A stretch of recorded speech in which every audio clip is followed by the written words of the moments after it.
Hey, what is going on, everybody? This is the Talk Cash or Don't Speak podcast. I'm your host, Johnny Deebs. I appreciate you guys tuning in today. Hey, if this is your first episode, welcome to the show, right? Let me give you a preview of what you're going to get, right? You're going to get me ranting about dumb things I see people do in terms of money and finances. You know, I don't really care, right? You guys make your own decision, but hey, if I see something bad, I'm gonna call it out. It's just who I am. It's how the show got started. Going on 2.5 years now doing this. So if you're new, strap in. No hot take is off the table. Anything is fair game. I might challenge some of your deepest financial thoughts. Most people don't really have financial thoughts. Maybe that's why you're tuning in too, because you want to start generating your own financial thoughts. Good place to start right here. Not gonna lie, it's where I would start personally. But thank you for tuning in, right? If you're a returning listener, welcome back. Hey, we took a 2 week hiatus. Yeah, that means I can't tell you what I was doing during that time, but it's all good stuff. No, I'm kidding. I'm gonna put you guys in transparency, baby. That's what we do here. But hey, welcome back. Thanks for tuning in again. I missed you guys. Missed you all. I hope you missed me. Hope you missed me on some Tuesdays. But the last couple episodes were fire. I'm just gonna go out there and say it. I'm gonna toot my own horn. The last couple episodes were prime, right? We had myself, Solo Dolo, Mr. Kid Cudi, Solo Dolo. Did Kid Cudi do Solo Dolo? I think he did. Oops. Solo Dolo talking about the World Cup and the finances behind it. I think that was a good episode because it was fun for me. It's something I'm super passionate about in terms of like soccer, football, personal finance, money, investing, billionaires, the Middle East. I just start naming everything, groceries, LGBTQT community. We covered it all in the last episode. So go check that out if you haven't, especially as we close in on the final of the World Cup here. It's about to be wrapping up here in just a week. Kind of depressing. If you're listening, you'll be listening to this hopefully on Tuesday, but if not, one day this week. And the World Cup should be coming up on Sunday. Big one right there. It's gonna be a big one. The four teams in the semifinals are Argentina, Croatia. So one of those two teams will advance. Messi for Argentina. Will he? Will he? Might be his last World Cup. It's probably going to be his last World Cup. Croatia's got some ballers too. Luka Modric, go look him up. Legend for Real Madrid. Croatia finished second in the last World Cup. They lost to France in the final. On the other side of the bracket, you got France and Morocco. Morocco were my pick for the upset or the underdogs of the World Cup. I didn't expect them to make it to the semifinals. I thought maybe the quarters were realistic for them because I think they just had a really strong team. But they surpassed my expectations there, and they're playing France. The irony is that France probably has darker players than Morocco does. There's so many players in France who are like West African based, Senegal, Cameroon, and such. But Morocco, more light skinned, more like myself. You look at them, you don't know what the fuck they are. Are you African, Middle Eastern, mixed? What's the deal, right? Hey, I'm used to it, so they better get used to it. But the French team, it's a little darker than the only African team left. Morocco, furthest African team, the furthest an African team has made it in the World Cup history. That's amazing. Africa, baby. TIA. That stands for This is Africa. So France versus Morocco is the other semifinal there. And France made it and won the last World Cup. So really strong team. Kylian Mbappe is their star, their stud. But yeah, that was the last episode. The one before that, I had Sydney Balsamo on here talking about ways to get out of debt. We just talked about credit card debt in general. It was a really good conversation. The feedback from that podcast was really good from that episode. So if you haven't already, go check it out. And then before that, we talked about fashion and finance with my boy Chris Robinson.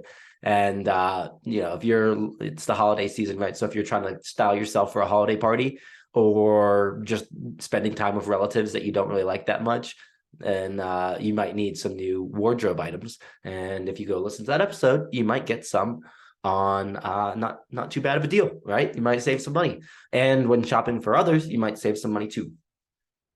Cool. That was the last couple episodes. That's catching you up right now. If you haven't listened to them, go, right? What have I been up to? So the last couple of weeks have been really busy for me. I'm glad you asked, though. I am trying to. I went out to Los Angeles.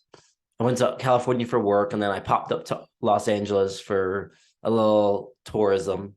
No, I popped up there to kind of scout it out, right? I'm thinking of whether I want to make that move myself. That was my initial goal when moving out to Denver, Colorado, was to move to California, Los Angeles after a couple of years. Then it was 2018. That 3 year mark was like 2020, 2021 during COVID. There was no way in hell I was going to move to California during COVID. Even so I had a great time out there. And we're gonna get into the episode, and I'm gonna tell you a little bit about that trip, one or two examples I have from that trip of kind of how I was just a little bit of an idiot with my money. And so I'm a little concerned about that move because I think it could be a big financial mistake. I would argue that moving from Florida to Denver, Florida, which was Tampa, under the national average of cost of living, to Denver, which is above the national average cost of living, was a mistake. But hey, I could be living in St. Louis, Missouri, where I grew up, and saving a bunch of money there. But how happy would I be, right? I'm a big city guy, so I'm slowly but surely moving to bigger and bigger cities, and that's why I'm like, I just feel like if I don't go to LA or live in New York, at least one of those two, for a couple years of my life, I will probably always have some regret there. And now is the time to do it. I'm about to turn 30 in April, so no time like the present, right? The reason it could be a financial mistake is because it's so expensive over there, right? I mean, it's not New York expensive. It is San Francisco expensive. It's like competitive with San Francisco. San Francisco doesn't have enough to offer me, but LA does. And so I'm toying with that. But I was doing some traveling, and I am super excited to announce. Let's do a little drum roll.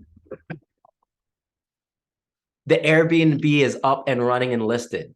So for those of you that don't know and haven't been listening, haven't been paying attention, what the hell? I don't deserve pay attention. I don't deserve to be listened to. No, I'm kidding. So I bought a house in July 22nd. On like July 22nd. I think it actually posted July 24th. Late July. I don't even know why I said the specific date. It's just the way my brain works. It likes specifics.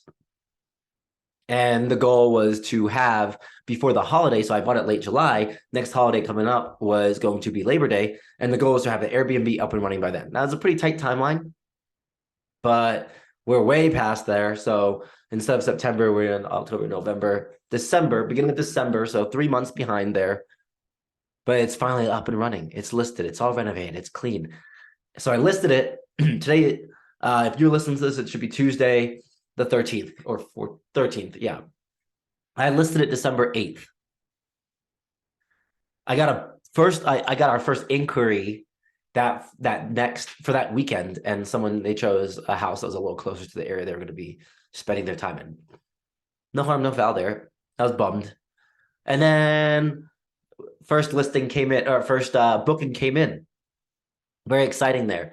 So the first booking is in for New Year's Eve. Actually, good timing. I'm gonna be out spending money most likely. People are gonna be here spending money and paying me. And then another booking came in for an 8-day booking right over the Christmas period. So I'm like, all right, cool. This isn't too bad. And this is all within like 48 hours, 72 hours of listing it. And then just today, another booking came in for early January. Very exciting stuff. That's 4 days. So far we've had a 2-day booking, a 4-day booking, and an 8-day booking. Each of them ranging in terms of payout about like $100 a day or so, just over, by the time that Airbnb takes their fees and everything like that. So there's some tinkering going on with the price right now, because demand, when I started, or not when I started, but when I was looking at buying this house, Airbnbs in the area were like going at 200, anywhere from 180 to 250 a night for a 2-bedroom. And so I was really optimistic then. Now they've lowered a bit, and I think most people have heard stories about Airbnb is kind of calming down a little bit, but now they're more in the 100 to 150, 180 range. So what was the floor is now the ceiling, it seems like, which is weird because to me, I'm like, there's no down season here in Colorado. People are still going to come ski. But I don't think the travel is as big as it was during the summer. I also think we're in a recession right now, so people just don't really have as much money to spend willy-nilly. And I think Airbnb in general is just getting a lot of eyes on it right now and a lot of questions. So those are some of the reasons I think that it's the value, the per day value has kind of gone down a little bit. But after fees and everything, it looks like we're going to be making about $100 a day of it rented out. Now, to me, that's not bad in the for the off season, right? That's the key here. I'm hoping that that is for the off season, and then comes summer, comes spring, it picks back up a little bit. That is the ultimate goal. I'll keep you guys posted, right? But I wanted to share that with you all. I know a lot of you guys have been following that journey. I actually need to I posted a video of like the raw unit before we'd done any renovations. And then now after the renovations, I need to post another video on the Instagram page. So keep an eye out for that. And if you're not following us on social media, Instagram and TikTok are your best bets to stay in the loop with Johnny at Talk Cash Pod on Instagram and TikTok. If you're a tweeter, get on Twitter and follow Talk Cash Pod. I would appreciate that. I'm not as active there. And the website's up, talkcashdon'tspeak.com. On the website, I post podcast episodes. So I have the links to all social media. And then I also have merchandise for sale. It's just a shirt right now and some stickers. The stickers are pretty cool, if I do say so myself. People love stickers. And then on YouTube as well. YouTube / John Odibo.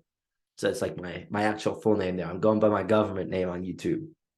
And that's because I'll probably post the Talk Cash or Don't Speak podcast and some other stuff as well.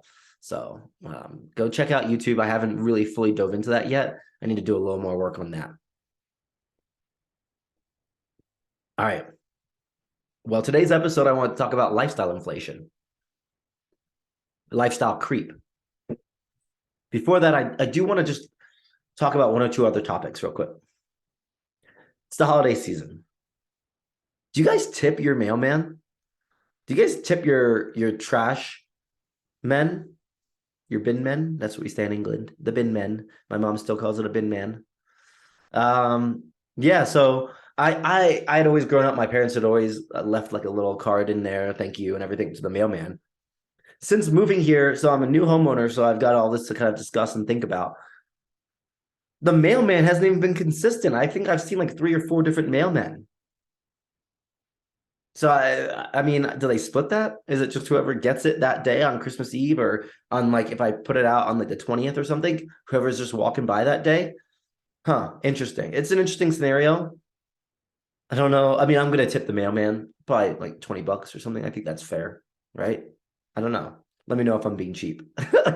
And then the trash guy, I wasn't as sure about that. I haven't been super happy with the trash services. I use Waste Management, and I also invest in Waste Management. WM, baby, it's a good stock, recession proof.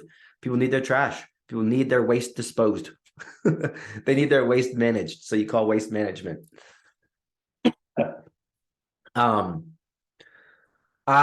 we first moved, shit ton of boxes, obviously, and I would leave like as many boxes as I could right next to the recycling bin. Sometimes they would take them, sometimes they wouldn't. So it also begs to differ, like they do 2 different rounds, trash and then recycling.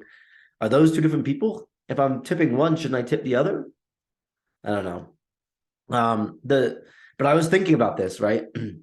Whether I should tip the trash man or not for the holidays. And then they left a note, like a card, a holiday card, just saying like, thank you for everything, blah, blah, blah. I'm like, all right, bro, I get it. They're working for their shit. So I mean, that dude's probably about to get some money too. Good for them. To me, I guess we tip our trashmen because they take our trash out and they provide a service to us all year, right? But like, it still brings back the idea of tipping culture and everything. That's a debate for another day. It's a little different because they get paid full salaries. I mean, trash men make about like the median salary for the United States, about like 50K or so. So they're not hurting. They're probably doing just as well as some of the people who listen to this podcast. Probably doing just as well as some of the people they serve. So would those people still like tip them? Shouldn't the trash men be tipping them? No, I'm just kidding. But yeah, it's interesting to think about there. I will be tipping the mailman for sure, even though there's like 3. And the trash guy, I'll probably, I guess so. I guess so. All right. I'm excited for this week. I've been looking forward to December for a while because I'm getting 2 stock payouts this year or this quarter or Jesus, year, quarter, month. 2 payouts of stock this month. The company I work for has granted me RSUs, which are restricted stock units. It's part of my compensation package. When I signed, which is last year, which is why we're coming in on that, I just passed that year mark. The RSUs were like $60,000 over 4 years vesting. So for those of you who don't know what that means, it's like I get a quarter of that in 1 year. So which is pretty much right now. And then after that, they vest or are actually eligible to me to access every quarter. There's like a few that are available, moving all the way through to that 4-year period. So I got some stock coming to me. It was supposed to be $60,000, which over 4, which means 1 quarter that would have been about $12,000 right now. Actually, it would have been a little bit more, just over 12. And the stock is actually worth, it would have been more like 15,000. That when I signed, the stock for the company Okta was $246 a share, and right now it's floating around like $60-$70 a share. That's after a good couple weeks. It was 50 just like 2 weeks ago. We had a good earnings call. Brutal, yo.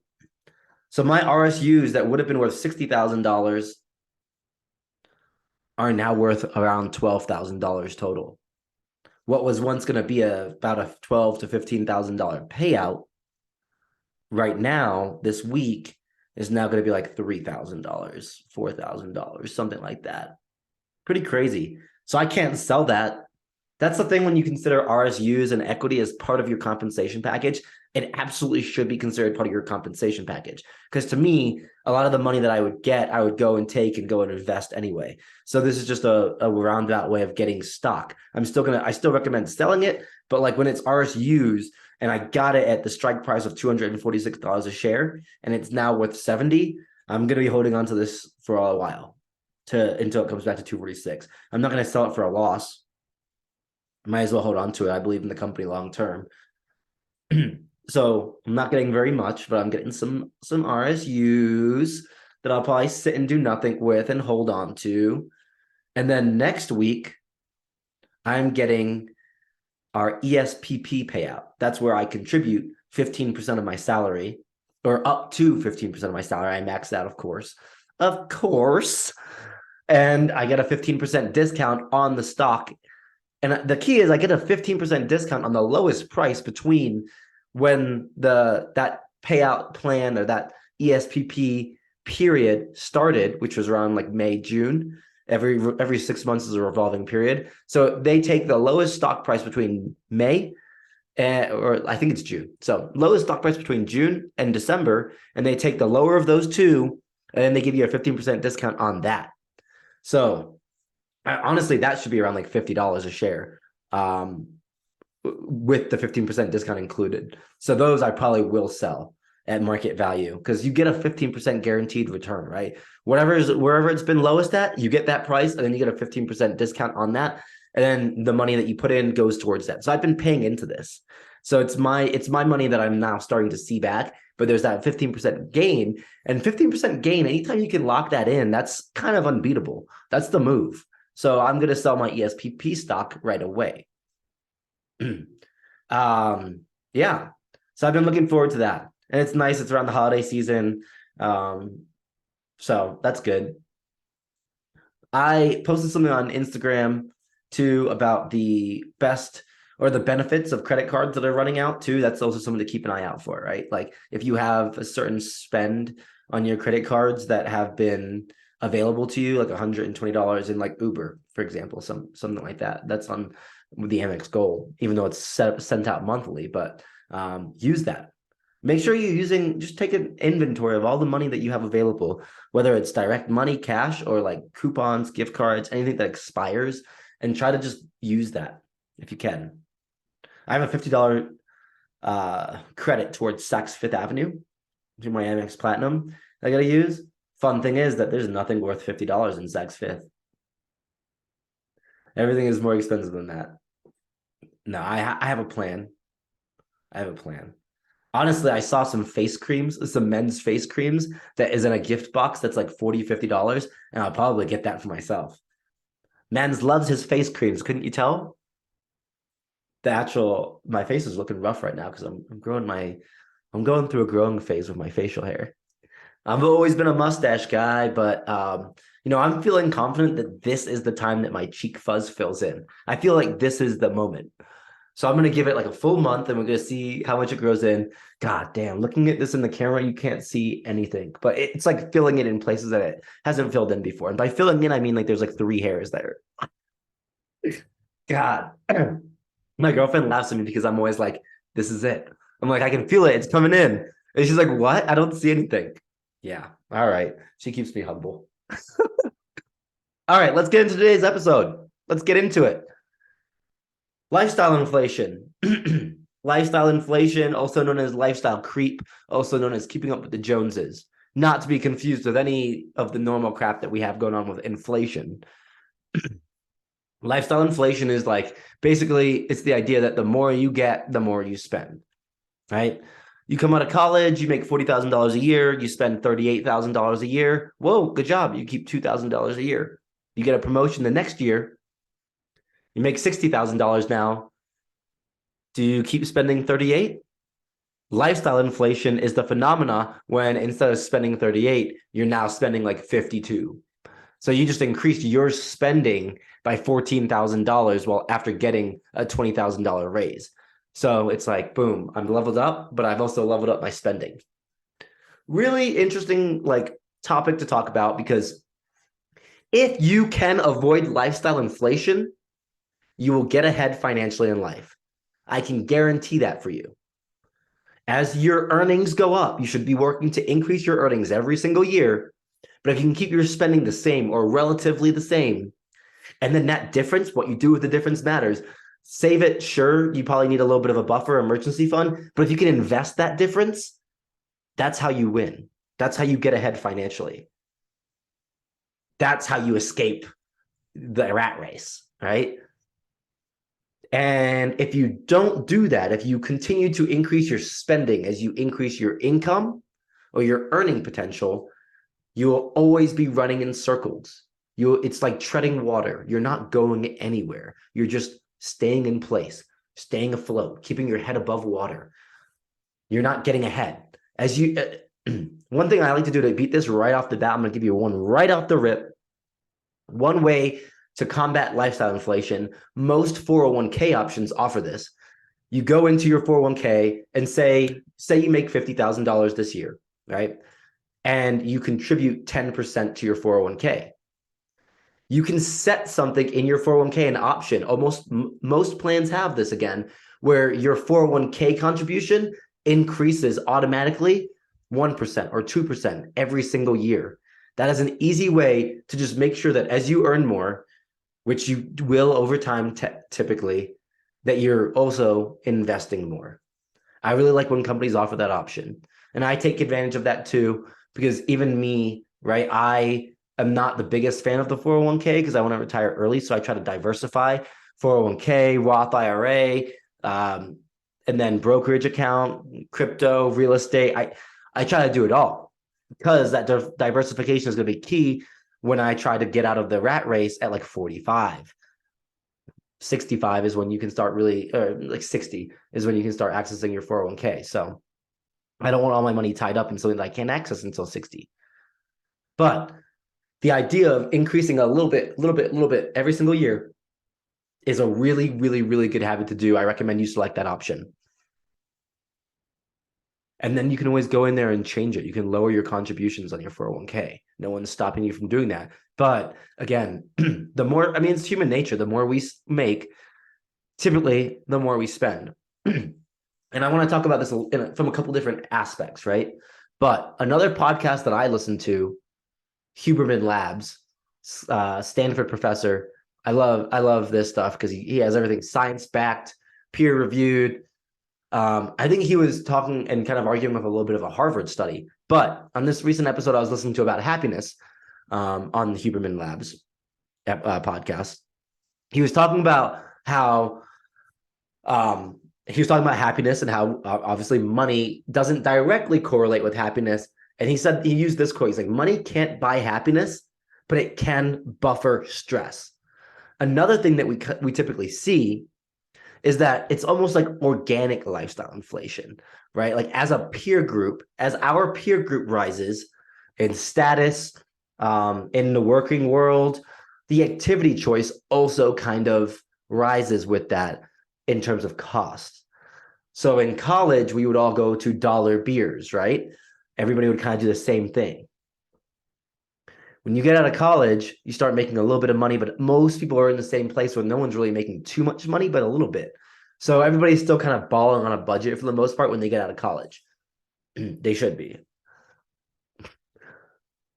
After that, when you hit that next peak in life, let's say like 24. 24 is when I start to see some of myself and my friends level up their earnings a little bit. And then 26 to 28 is when I saw like a big increase.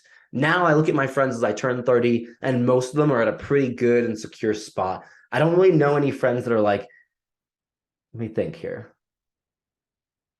I don't really know any friends at my age that have been working since college that are making like $50,000 a year. Most of them are all kind of past that point, which is the average median salary. So it makes sense we're all college educated. And I don't really associate myself with people who are like not go-getters, not winners and such. So most people are making more than your average salary, and most people are all kind of in that same class, right? Well, guess what? We all want to go to nicer restaurants.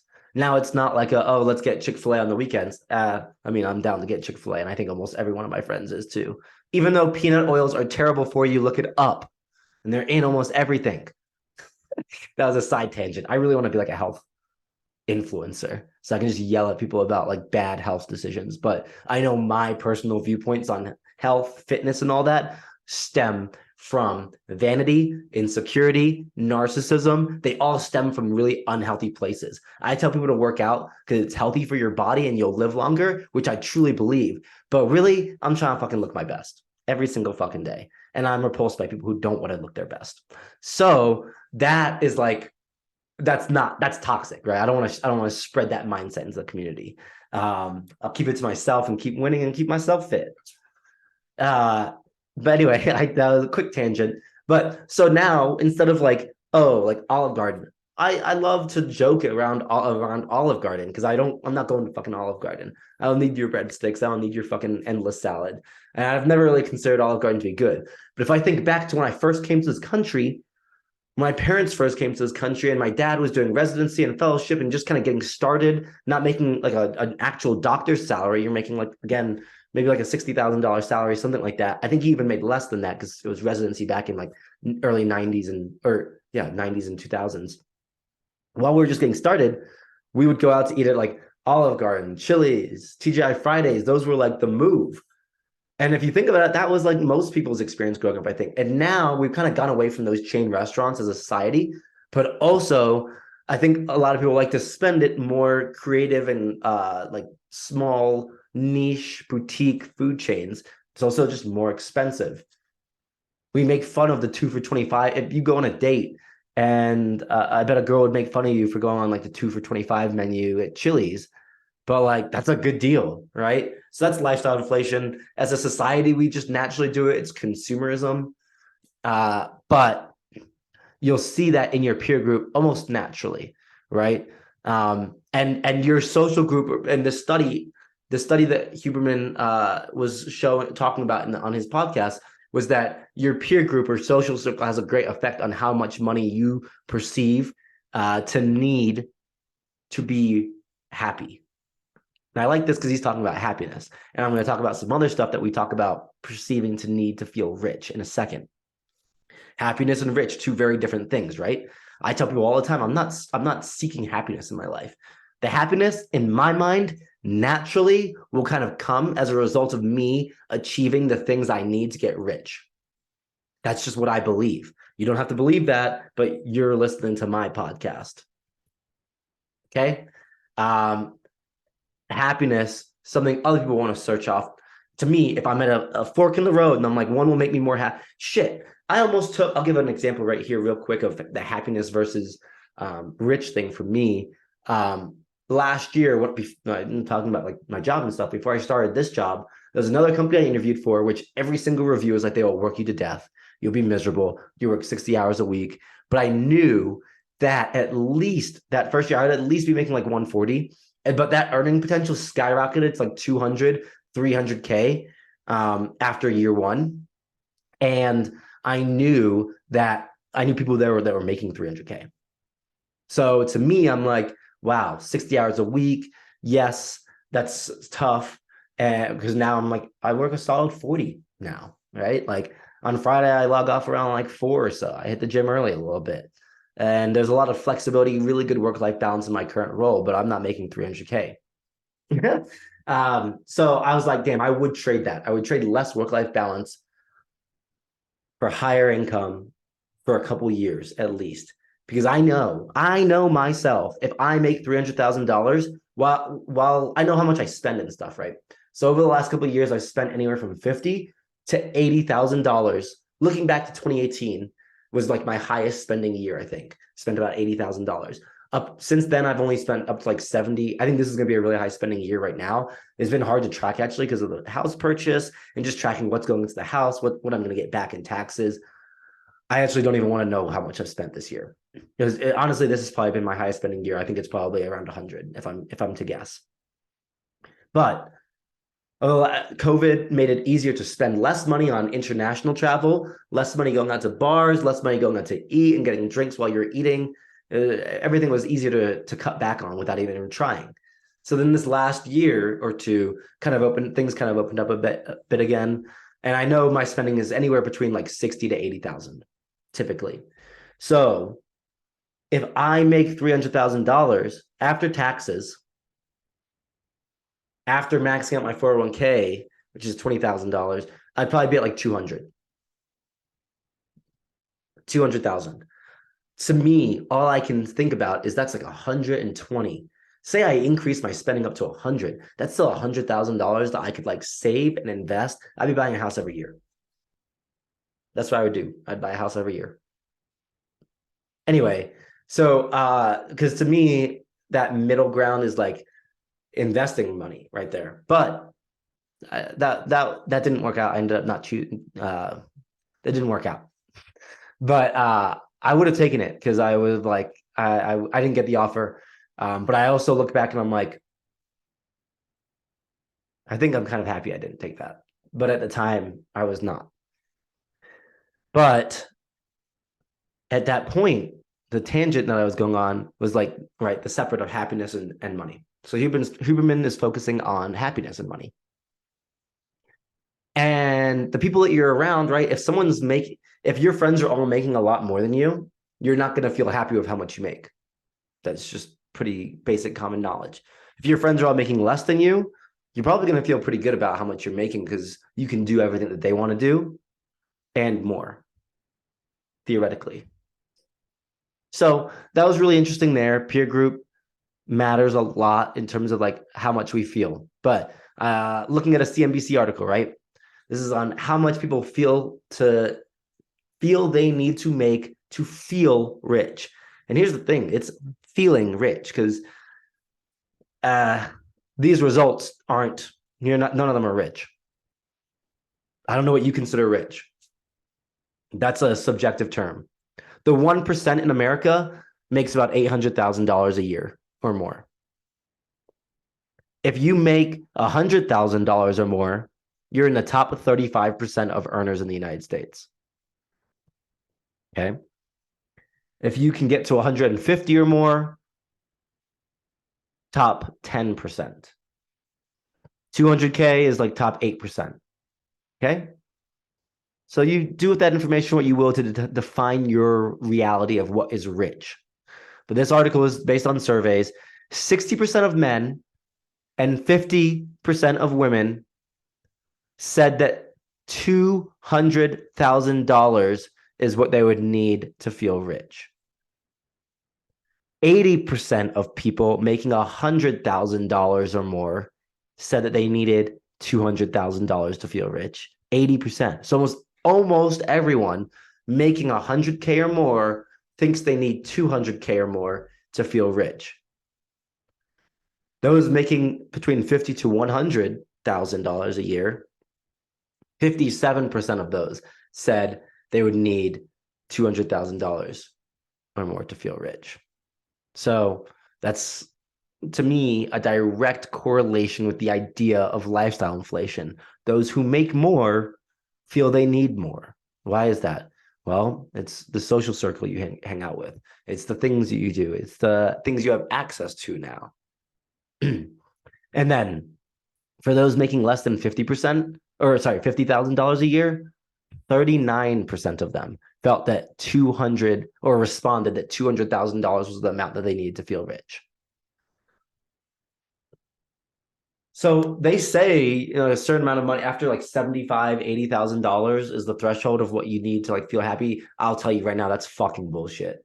That's if you make 75 and you double that and you make 150, you will be a lot happier that next year, in my opinion. Right. But this is the Talk Casual Don't Speak podcast. And that's my take. I've made both of those. I know. I mean, shit, actually, I was pretty happy when I made 77,000. That was like my first year doing well, right? Because I jumped from 40 to that. That was when I was like 23, 24. Cool. Anyway, but that's I thought that was really interesting, very telling. So, I mean, the typical examples of lifestyle inflation to me are like cars and houses and clothes, stuff. I see it all the time. I have a friend that made like 110, 120, and he got a promotion. He's about, or a new job. He was about to make like 160. Before he even got this job, he was talking to me about getting a Range Rover. First of all, Range Rovers are shitty cars and they break down all the time. They look really cool though. Do love the way they look. That's lifestyle inflation. We eventually talked about it and he's like, nah, yeah. He's like, that's stupid. I didn't have to tell him, right? He just knew. But typically people get a raise or in a bigger role. They get promoted to like a vice president instead of like a manager, and they get a new car, new BMW. You go drive that BMW 3 Series that everybody and their fucking grandmother has. It's a $40,000 car and no one's fucking impressed. Expenses get really costly after the first 5 years. Once you hit like 60,000 miles, 70,000 miles in BMWs, just so you guys know. It's like fucking $1,000. Actually, $1,000 is not that bad to replace a full set of tires. The tires are like 300, 400 each. So it's actually more than that. Anyway, just saying. Houses are a great example because people buy their starter home. Then they get a promotion and a raise. They make $2,000 more a year and they sell that home and they go buy a bigger home, which has $1,000 more mortgage a month. Out of that $2,000 that you got, now you just immediately committed to a long-term expense for $1,000 more a month. So you just cut into your pie half right away off the bat. If you take these fucking raises and keep your expenses the same for like 1 year, and invest the difference and then inflate your life a little bit, that 1 year, you'll thank yourself. That will make a huge difference in the long-term effect of things. Some other examples of lifestyle inflation that I am guilty of, right? So I told you I had some stories when I was in LA. Went to this restaurant called Mr. Chow. Go Google it, Mr. Chow in Beverly Hills. It's 4 stars out of 5. It was recommended to me. I was like, oh, cool, it looks good. I love Chinese food, love Asian food, all of it. And it's like, yeah, cool, it'll be good. And I went, and they don't have their menu online. But I was like, I wanted a nice meal anyway. I was willing to spend like $60 to $80 on myself. Nice cocktail. So in Denver, that's like a meal is like 30, appetizer 15. That's 45. A cocktail, another 15. That's 60 right there. Tip, boom, you're at like 76, 80, whatever. When I sat down and looked at the menu, the appetizers start at $20 and were more like 30 each. I was like, you know what? I don't really think I'm going to do an appetizer today. I ordered my old fashioned. It was like $20, whatever. It's LA versus Denver. I expected it to be a little more expensive. And it was a good old fashioned. Nice ice cube. But the meal, the chicken that I got was $60. And the side of rice was like another like 15. It was like 75 right there. And my old fashioned was $95 before tip, taxes, anything like that. $95 for Korean for Chinese fucking chicken of some sort, fried rice, and an old fashioned. After tip, it was like 118, I believe, something like that. And let me tell you, it was the worst Chinese food I've ever had. It was one of the worst meals that I'd ever had. I'm not even gonna lie. The chicken was so average, and some of the pieces just tasted like they weren't even cooked. Tasted they had like the texture. Uncooked chicken. You know. The rice was bland as fuck. I wanted to just douse it with fucking soy sauce. The rice was fucking terrible. The old fashioned was good. Here's the cherry on top, though. Here's what made it like not worth it because I'm ranting about it, right? I sat next to Al Pacino, baby. Al Pacino. Woo! Any given Sunday. Like that's like one of my favorite Al Pacino movies. There's so many more, right? I love Heat. Heat is fire. Heat is fire. Jesus, John. Heat is a really good movie. I like Insomnia. He's in that with Robin Williams. That's another really good one. Devil's Advocate with Keanu Reeves is another one of my favorites by him. Scarface, obviously a classic too. So Al Pacino, I didn't even realize I was sitting next to him. I looked up and I was like, holy shit. I was like, holy shit. And then I had to keep then the rest of the meal, all I could do was like, how many glimpses of Al can I get? Fuck this goddamn tasteless chicken. How's Al doing over there? Al, what did you get, buddy? Hey, Al, is your food good or do you hate it as well? Just goes to show you that celebrities don't necessarily have good taste.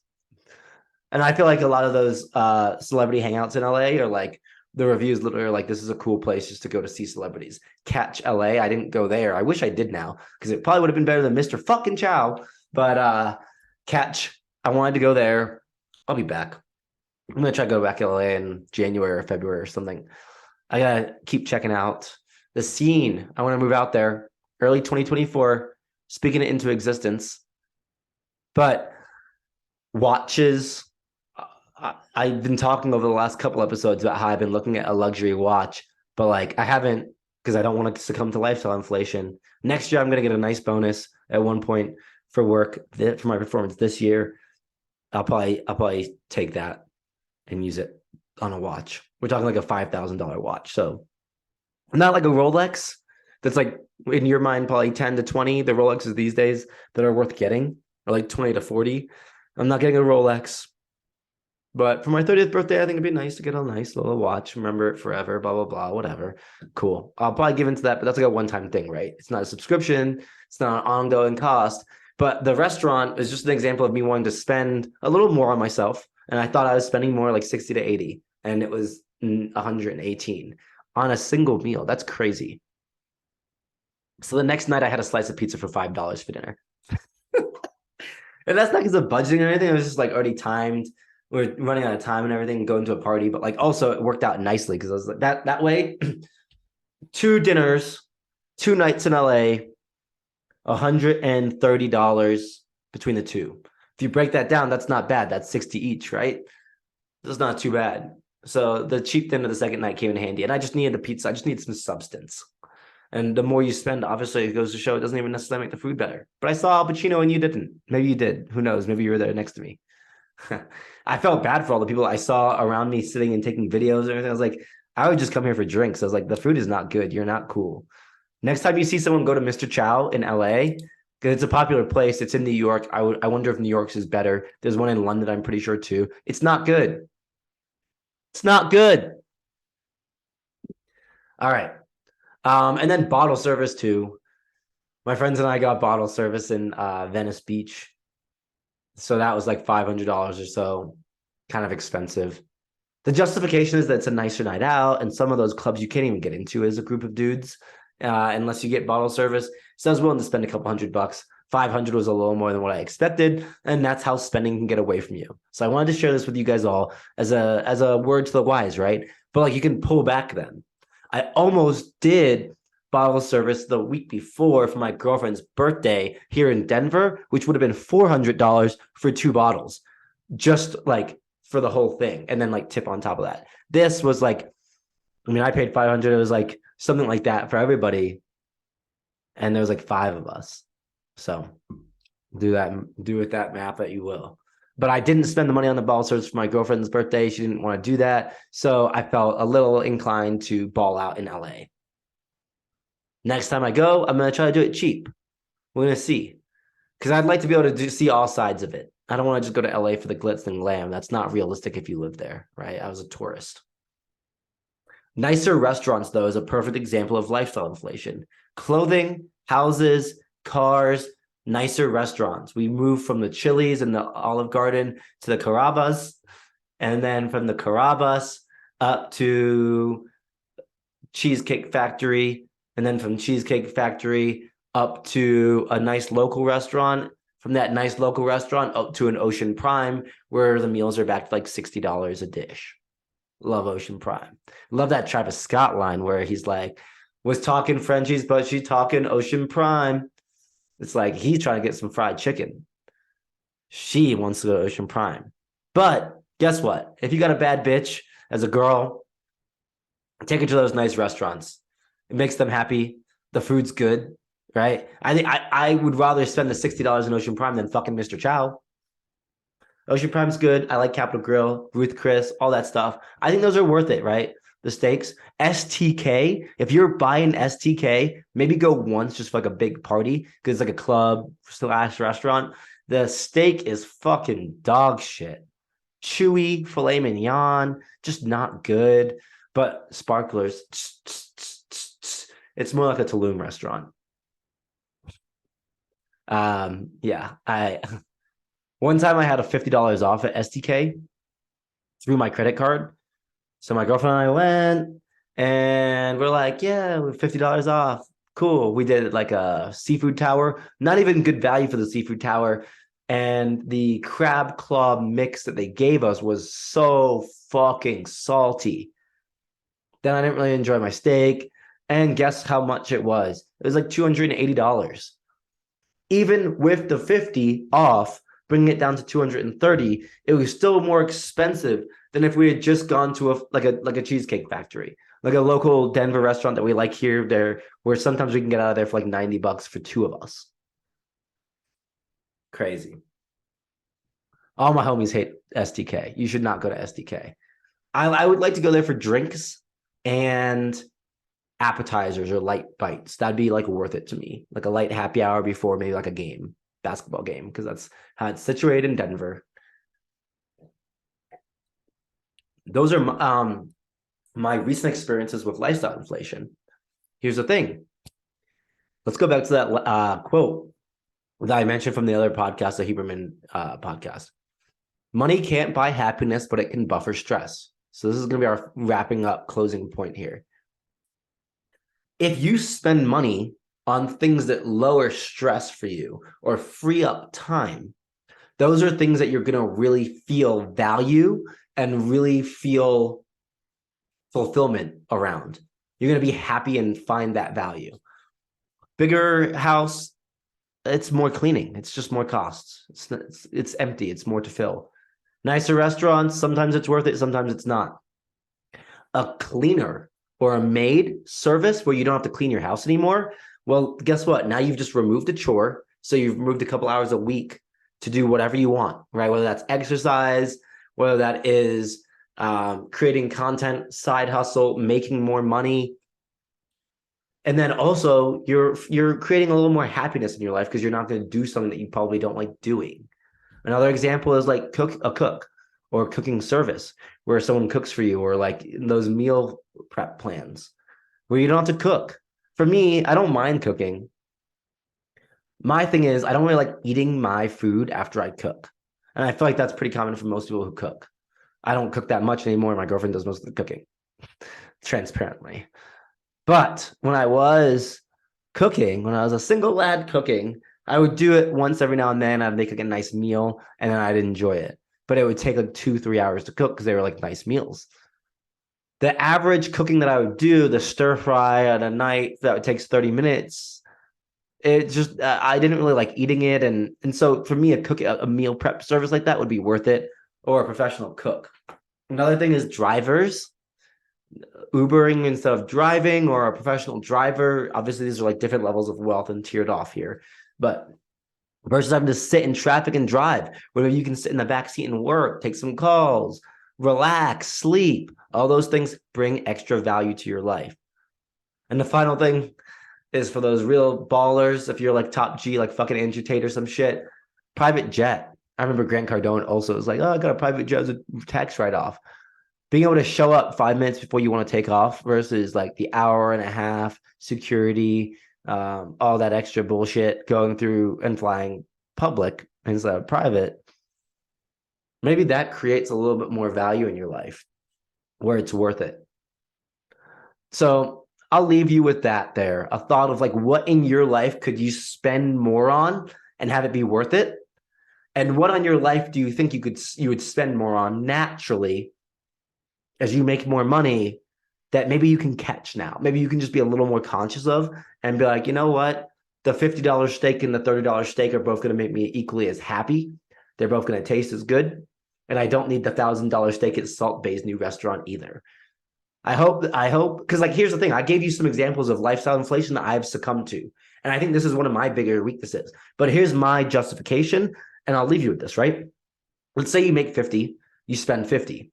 You make 100, instead of doubling to 100, if you can only go up a little bit, spend 70 instead of 50, but you make 100, you're still kind of getting ahead.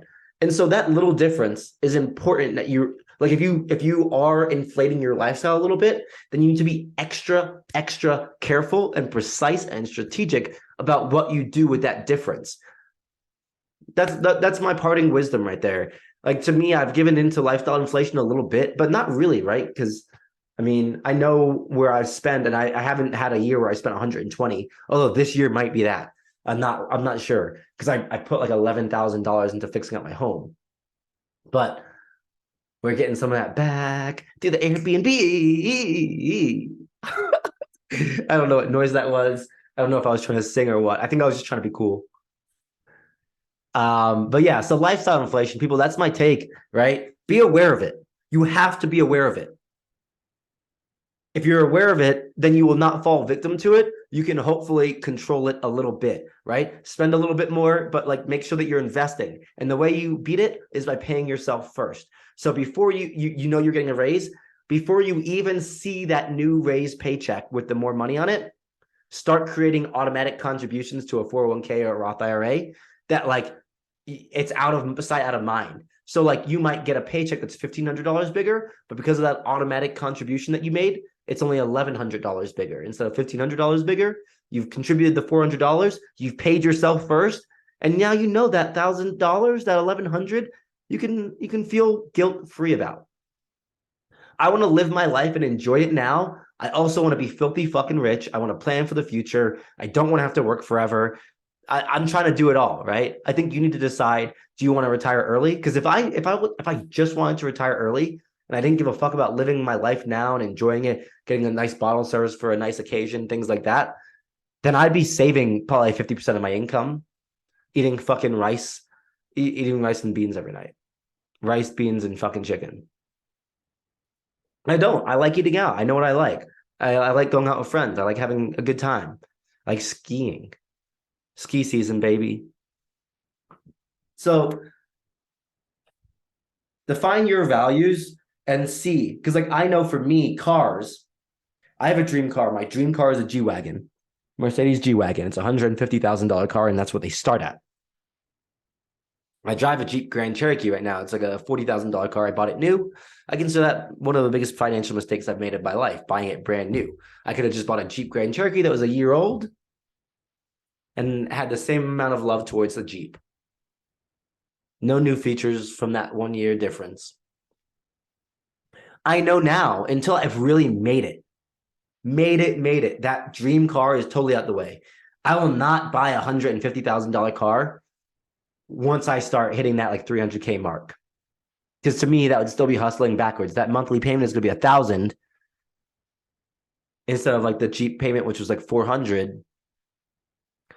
And I haven't really gotten that much ahead. I've made a lot more, but I've also spent a lot more.